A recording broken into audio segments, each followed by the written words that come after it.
Thank you. Oh, thank you. Oh, it is better. Well, this is my first time here. Thank you all. So it's very hard to top a tattoo story, so I won't try. What I'm going to talk about is ghostwriting. So I've been an author, and I've done a lot of ghostwriting.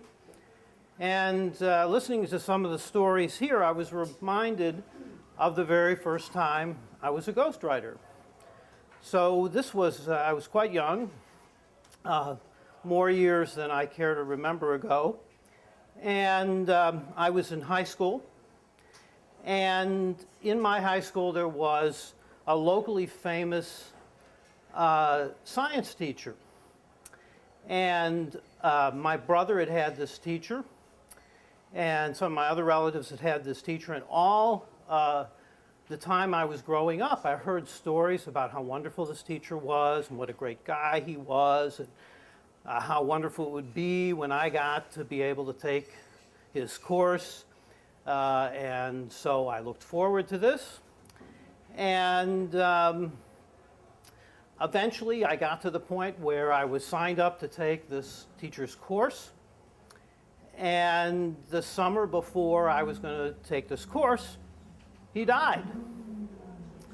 So the next semester, I show up at school, of course, and the school has decided that they're going to put on a big memorial for this teacher. And I've never met the teacher, but I've, of course, heard all these stories about him. And one day, I'm in the cafeteria, and a friend of mine who was a president of the class is sitting there, and he's looking very upset. And he's struggling, he's writing things down, and he's trying to figure out what's going on. And I'm trying to figure out what's going on with him. And so I walk up to him and I said, well, you know, what's the problem? And he said, well, I've been asked to give the eulogy for this teacher because I'm the class president. And I said, well, that's a great honor. And he said, yeah, but he said, I'm a terrible writer and I'm a terrible speaker and I don't know how to give this eulogy. So I said, well, you know, I know a lot of stories about this guy because I heard them growing up from my brother and my other relatives. And he said, really? He said, well, tell me some of these stories. So I tell him the stories that I was told as a kid about what a nice guy this guy was and how he inspired my brother and my relatives and their friends in science and all this.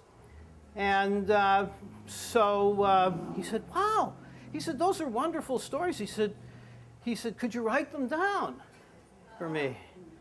So I said, okay, yeah, I'd be glad to do that. So I went home and I wrote them down and I put them together in as nice a form as I could because I wanted to help this guy. And so the next day I met up with him and he said, well, you know, show me this. So he reads through this and he says, this is wonderful. This will make a great eulogy. And then he looks at me and he said, but you wrote it. I couldn't give this eulogy. And I said, well, you know, what do you want to do? He said, well, would you give the eulogy? And I said, wait a minute. I said, I never even met the guy. He said, nobody's going to know that. No one's going to care. So I thought about it and I said, well, I guess you're right. I feel a little uncomfortable, but, you know, okay, you know. So the day arrives, you know, and I get up there and I've been working on, you know, of course, working on this thing and thinking about it, and I've totally internalized this, and now it's almost as though I knew the guy. And so I deliver this eulogy, and at the end, there's not a dry eye in the place. People are sobbing, and for the rest of my time at this high school, people would come up to me and tell me how they remembered this eulogy and how, you know, how wonderful it was and how inspiring it was. And I never could bring myself to tell them that I never knew this guy.